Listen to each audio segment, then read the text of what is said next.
এই ভিডিওটা শুধুমাত্র এন্টারটেনমেন্টের জন্য। ভিডিওটি দেখবেন, মজা নেবেন, ভুলে যাবেন। কেউ বালপাকনামি করে নিজের পদে গুজে দেবেন না, দয়া করে। ধন্যবাদ।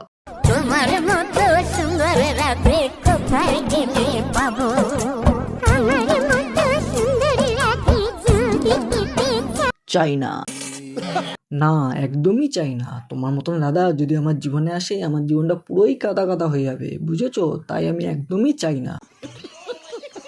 তুমি যে এত ভিডিও ছাড়ছ, মনে হচ্ছে তোমার একারে ঘর হয়েছে।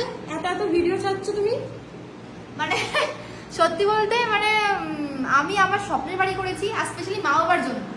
পশ্চিমবঙ্গে এই একমাত্র দিদি যে অনেকটা স্ট্রাগল করে নিজের মা বাবার জন্য বাড়ি বানিয়েছে। বলছি দিদি, তুমি কিভাবে স্ট্রাগল করেছো একটু দেখি।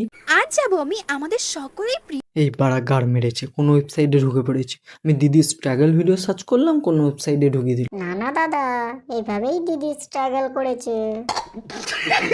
ও আচ্ছা, দিদি এইভাবে স্ট্রাগল করেছে। দিদি এতটা কষ্ট করে স্ট্রাগল করছে, তাই দিদি কোনো জিনিস নষ্ট হতে দেয় না। বাড়ির রং বেঁচে গেছে, তাই দিদি নিজের মুখেই মেখে নিয়েছে।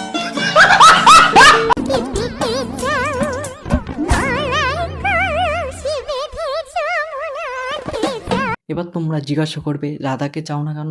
না না, রাধাকে আমি চাই, রাধাকে আমি সম্মান করি, কিন্তু এর মতন রাধাকে না। না, তবা তবা, আস্তাক ফিরুল্লাহ। এই রাধা শুধু জন্মাষ্টমীতেই রাধা সাজবে, আর বাদ বাকি দিনে ভোজপুরি গানে পদ নাচাবে। ভাই, আমার একটা প্রশ্ন আছে। কেমন একটা ডাউট হচ্ছে তোর প্যান্টটা দেখে, মনে হচ্ছে লেডিসদের প্যান্ট। নিজের বইয়ের প্যান্ট ঝেড়ে দিসনি তো ভিউজের জন্য? সত্যি কথা বল।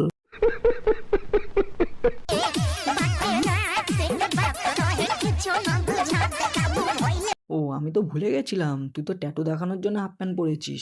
ভাগ্যিস তোর পাছায় ট্যাটু হয়েছে, তাই হাফ প্যান্ট পরেছিস। যদি অন্য জায়গায় ট্যাটু হতো, অন্য জায়গাও দেখানোর চেষ্টা করতি।